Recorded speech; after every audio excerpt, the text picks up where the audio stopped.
This is the Smart Forfour, Smart's four-seater city car, and it's been very popular over the last couple of years.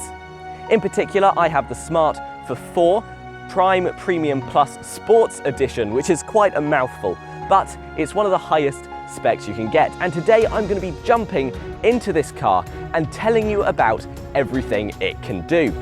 We're going to be looking at the exterior of the car. Then we're going to move into the interior. I'm going to tell you 5 things that I find annoying about this car and 5 things that I love. And then we'll take it for a quick drive. This car is the only car I've been driving for the last year. So I have plenty of experience with it, and I can't wait to tell you about it.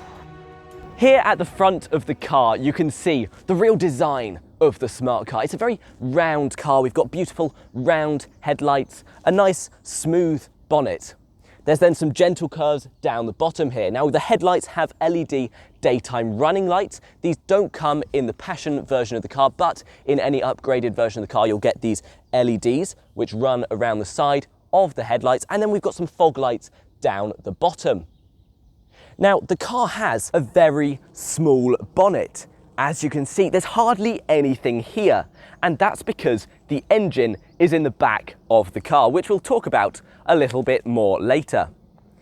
This car comes with 18-inch alloy wheels. These are painted black, and I love them. They really add to the sportiness of this car, and we have beautiful wheel arches. They almost make it look like a mini SUV. That's in my dreams, but you could say it looks like a mini SUV. On the side here, we have our indicator light and then a ridge that runs the whole length of the car, which really ties it together because, of course, this design is based off the 2-seater Smart car. They've then elongated it, and you would never know. At the back here, we have our air vent. This is where the air enters into the engine in the back. So, moving to the back of the car, and Smart have not let us down with the design of the back of this car either. We have these beautiful rounded tail lights. We have the Smart logo with the camera embedded in the middle of it, which is pretty sleek. The back of this car just has a beautiful look. There's a couple of ridges making it look fancy. And then there's also the roundedness making it look artistic and friendly. I'm a real fan of the back of this car. So, with the outside having been explored, it's time to jump on the inside.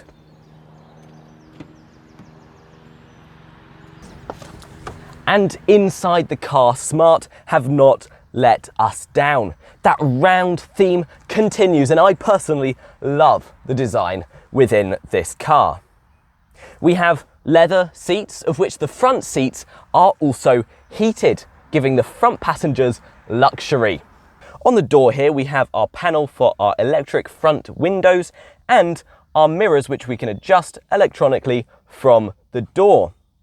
Down here, we have our parking sensors and our auto on and off function. 2 functions which are really helpful. The auto on and off saves you petrol while you're waiting in traffic, and the parking sensors help, obviously, if you're parking the car. The steering wheel is beautiful leather with some perforated leather on the side, making it really nice to hold. And we have a selection of buttons on the front here, so you can adjust everything you need to really simply. So moving across the dash, we have our control panel for our aircon, for all of our heating. And then we have our entertainment screen here, infotainment screen, I think it's technically called. This is where we've got our touch screen, we've got some buttons down the side, super easy to use. It can be a little slow, but pretty good. The sat nav is TomTom in this car, and you access that through a panel back here where we have our SD card slot, a USB card slot, and a cigarette holder, which I've put an adapter in to have another USB and a USB-C. We've got our round air vents up the top, and in between we've got the big red hazard light button, which people have commented on. They've been like, oh, I love your button. It looks really fun to press right in the middle of the dash there. Moving across, we have our glove box. You can probably fit a mug of tea in there. It's not very big at all. And the material on this dash is a material. It's not plastic. The seats can move forward and backwards, meaning you can give the back passengers more room. The back doors on this car open super wide. It's pretty much a 90-degree angle, meaning if you're getting elderly people or children in the car, it's super easy to do. You've got a great point of access to the back seats. In the back seats here, there's not too much room. I'm 5'11" and my knees are pretty much touching the driver's seat. And headroom, I've got about 4 fingers headroom. This means that if you're 6 foot, you are going to struggle in the back of this car when it comes to height. However, when it comes to width, there's plenty of it because there's only 2 seats back here. In between these 2 seats, we have this panel where we've got a cup holder and a slot for your phone, I believe. And inside here, you can slide that back. We've got another cup holder. And if you're me, you've got room for 6 packets of mini cheddars. And in the boot, there's a small button under here that many people struggle to find. This car has a boot space of 185 litres, which is pretty small. The reason being that the engine is underneath the boot. So the floor of the boot is the same height as this lip of the car, meaning you have no load lip to carry things over, but you also have a reduced amount of space. In the back of this car, you can probably get 3 medium-sized rucksacks. You could probably get 1 more in there, but I only have 2 of these rucksacks. That seems pretty small. However, this car is ingenious. You see, this car has seats that fold down in pretty much every way you could think of. So, taking out the parcel shelf, now there's nowhere for this parcel shelf to go in the car, meaning in true Matt Watson style,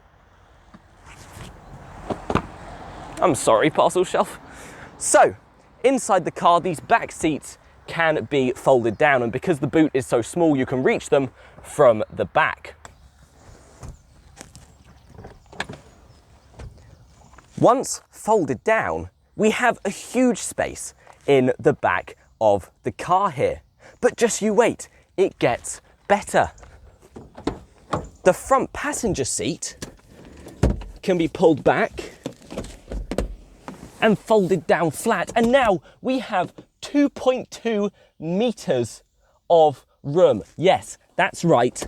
I could get inside this car and sleep in it, because with the full length of the car, there's enough room for even a 6-foot man. Now, I hear you saying, that's great. You've got a really long space within this car, but what if I want to carry something tall? Well, fear not, this car has you covered. If we pop these rear seats back up, we can then flip the lower part of the seat down to be flat with the floor. We can remove the center console, and now we have this really tall area within the car. Just because the smart car is a tiny car doesn't mean that you can't customize it to carry literally anything you want. And now it's time for me to tell you about 5 annoying things about the smart Forfour. If it's been raining, the car gets covered in rain, and as you open the boot, car caught in the lip of the boot will fall on your head, which is not very pleasant. As you lean in to get your luggage, drips go down the back of your neck. If you're driving with 4 adults in the car, it can get pretty heavy and the suspension gets quite low, meaning if you're going over speed bumps, you have to go at about 5 miles per hour to ensure you don't bottom out. If you've just grabbed yourself a nice cup of coffee and want to go on a drive, then what turned out as a nice cup of coffee quickly becomes annoying as your gear stick knocks into it.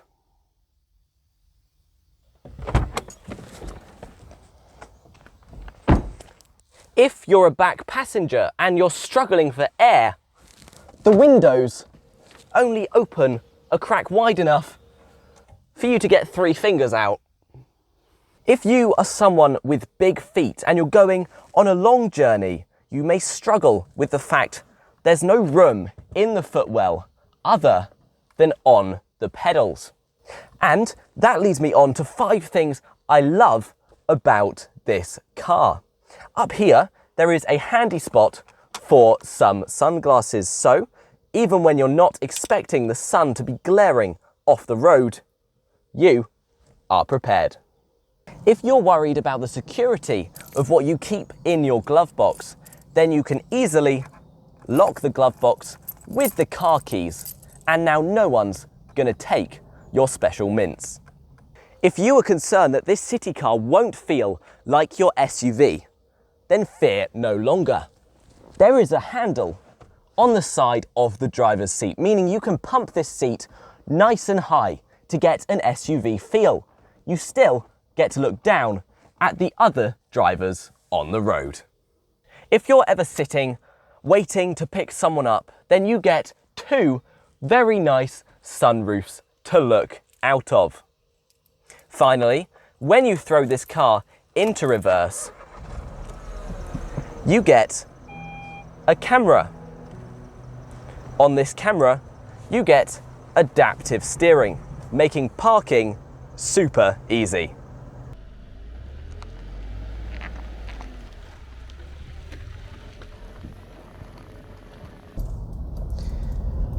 Now, the Smart Forfour is a very small car, weighing only 995 kilograms, so it's not even a ton. This means that it can have a 3-cylinder 0.9 engine. You can also get a 0.9 turbo engine, which is what I have here, and it's what makes this car a little bit sporty. This car has 88 brake horsepower and 135 Newton meters of torque. The specs say that it has a top speed of 102 miles per hour, although I reckon it could get faster than that. And it has a 0 to 60 in 10.8 seconds.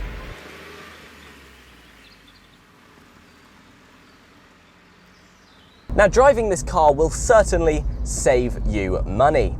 It has a very small tank of 35 litres, meaning you will fill it up regularly. However, the miles per gallon, the specs say, is 52. Now, I'm quite an economical driver, but I sometimes get it to 55. I've even got it to 62 before. So with this car, you are definitely going to be saving on petrol. This is a 5-speed manual petrol, and because of that, because of its economy as well, it is 0 road tax. You pay nothing for this car when it comes to road tax. If you're driving in a city such as London, because of the greenness of this car, you won't be paying for the ULEZ, and so again, it's going to save you money if you're in the city.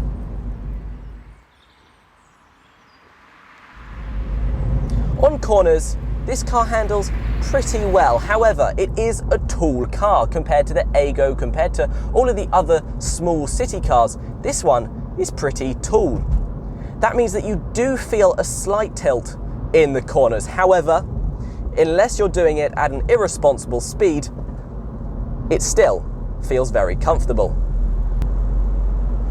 The car is fitted with cruise control and a speed limiter, meaning if you're on the motorway, you can set yourself to 60 and you'll be perfectly fine just cruising along. A speed limiter means that when you come off the motorway and you're used to speeding around at 70, you can put it to the speed limit, say 30, and it ensures you're not going to accidentally speed. It goes without saying that the small size of this car makes it really handy to drive as well. You can easily spin it into little spaces, and you can do a U-turn in a large road. This car only needs about 7.5 meters to do a U-turn, which equals that of a London taxi. I'm currently going 40 down this road, and you do feel the bumps in the road. The sacrifice of a small city car is you do feel every lump. This car, being the sports edition, also has 1 inch less suspension, meaning that although you feel closer to the road and you have a more sporty feel to the car, you do feel the bumps. The advantage is this car is small enough that you can dodge the potholes. This means that instead of going through them, you just try and avoid them.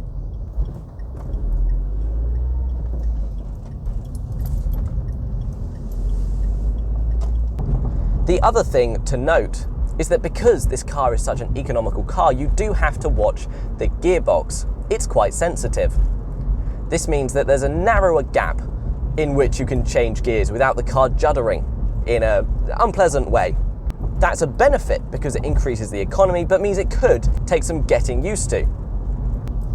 Now, it took me many months to decide what car I wanted to buy, and as a young driver I couldn't buy a car too big without the insurance being crazy. However, I wanted an SUV. I've always been an outdoorsy adventure guy, and that means you want a big SUV or pickup truck, right? Well, I settled for this car because it feels as similar to that as I can get, while also having the perks of a tiny car. I can make it have a huge space inside and jack it right up so I feel like I'm looking over the road.